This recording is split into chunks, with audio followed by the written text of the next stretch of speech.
जी अस्सलाम वालेकुम। Unit 8 logic इसकी बात करते हैं, मंतक कहते हैं जिसको उर्दू में। इंट्रोडक्शन इसकी हम तारुफ पढ़ते हैं जी, साथ साथ मैं आपको एक्सप्लेन करता चला जाऊंगा।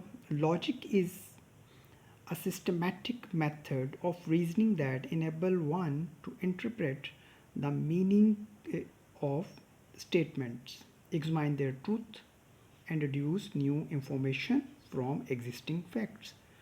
यानी कि लॉजिक जो है एक तरीक़ाकार है किसी चीज़ की वजह बताने का, जो किसी शख्स को इस काबिल बना देता है कि वो स्टेटमेंट का मुशाहिदा करके उसकी सच्चाई का मुशाहिदा कर सके और उसमें से नई मालूमात जो है निकाल सके जो उसके अंदर हकीकतें मौजूद हैं पहले से। Logic play a key role in problem solving and decision making. एक बुनियादी किरदार अदा करता है जिसकी मदद से हम फैसला कर सकते हैं। We generally use logic in our daily life. आमतौर पे हम लॉजिक जो हैं उसको डेली लाइफ में इस्तेमाल करते हैं। यहाँ पे मैं आपको एक मिसाल देता चलूँ कि शुरू में, क्योंकि मैं अभी रीडिंग कर रहा हूँ तो आपको शायद लॉजिक का उस तरीके से समझ ना आ रही हो, लेकिन मैं एक मिसाल आपको देता हूँ और आपके लिए क्वेश्चन छोड़ देता हूँ कि ये कौन सी लॉजिक है। आप बर्फ़ी खाते हैं तो बर्फ़ी मीठी होती है, लेकिन हर मीठी चीज़ बर्फ़ी नहीं होती। ये आपके लिए क्वेश्चन छोड़ा जा रहा हूँ मैं। चलें जी नेक्स्ट।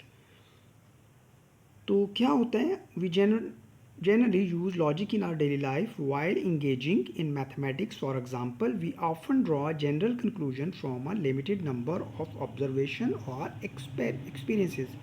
हम छोड़े तो हमारे पास कुछ एक्सपीरियंसेस हों तो हम उनसे कुछ लॉजिकली कुछ नताइज अखज़ कर लेते हैं। कैसे? A person gets a penicillin injection once or twice and experience a reaction soon afterward. किसी शख्स को एक पेंसिलिन का इंजेक्शन लगता है तो उसके फ़ौरन बाद पहली मरतबा लगता है तब भी वो उसको एलर्जी हो जाती है, दूसरी मरतबा लगता है तो फिर भी उसको एलर्जी हो जाती है। ठीक है,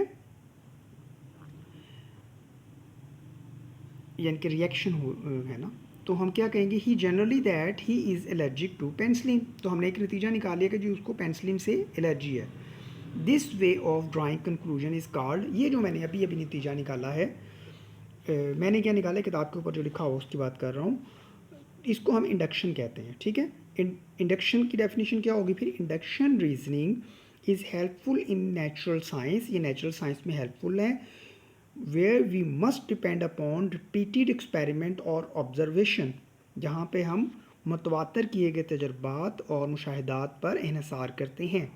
in fact greater part of our knowledge is based on induction. कहता है हकीकतन हमारे बहुत सा जो नॉलेज है वो इसी पे है। On many occasion we have to adopt the opposite course, हमें एक ऑपोजिट रास्ता भी इख्तियार करते हैं। We have to conclude from accepted and well known fact, और कभी हमें जो वेल नाउन चीज़ें हैं यानी कि जो ऑलरेडी हमें पता है हम उनको जो सारे मानते हैं उसमें से नताइज अक्स करते हैं। वी ऑफन कंसल्ट लॉयर्स और doctors based on their good reputation. ठीक है, हम किसी वकील के पास जाते हैं या किसी डॉक्टर के पास जाते हैं तो उसकी रेपुटेशन पहले से बेहतर होती है ना। This way of reasoning that is drawing conclusion from premises believe to be true, यानी कि हमें पता है कि अच्छे डॉक्टर के पास जाएंगे तो हमें इलाज बेहतर हो जाएगा, अच्छे लॉयर के पास जाएंगे उसका तजर्बा ज़्यादा है तो हमें वो बेहतर मशवरा देगा। तो ये जो तरीका इज़ कॉल्ड डिडक्शन। तो one usual example of deduction is all, इसकी एक मिसाल है जो आम तौर पे, ऑल मैन आर मॉर्टल, सारे के सारे इंसान क्या हैं? फ़ानी हैं। वी आर मैन, हम इंसान हैं यानी कि आदमी हैं। Therefore we are also mortal, तो हम भी क्या हैं? मॉर्टल हैं यानी कि फ़ानी है। तो इसी तरीके से टू स्टडी लॉजिक, लॉजिक को अगर हमने स्टार्ट करना होगा तो क्या करेंगे? We start with a statement, तो हम एक स्टेटमेंट से आगाज़ करेंगे। स्टेटमेंट के बारे में बाद में बात करेंगे, लेकिन स्टेटमेंट ऑलरेडी मैं आपको मेंशन कर चुका हुआ हूँ कि जैसे मैंने कहा था आप मुझे बताएं कि ये कौन सी डिडक्शन है या इंडक्शन है कि बर्फ़ी मीठी होती है। लड्डू कह लें, बर्फ़ी कह लें, जो भी आपने कहना है, तो आपकी मर्ज़ी है। मिठाई कोई सी एक मिठाई ले लें, मैं कहता हूँ बर्फ़ी मीठी होती है, लेकिन हर मीठी चीज़ बर्फ़ी नहीं होती। तो ये आपने मुझे बताना है कमेंट करके कि ये डिडक्टिव मेथड है या इंडक्टिव मेथड है। तो नेक्स्ट वीडियो में मिलते हैं, स्टेटमेंट के ऊपर डिस्कस करेंगे। तब तक के लिए अल्लाह हाफ़िज़।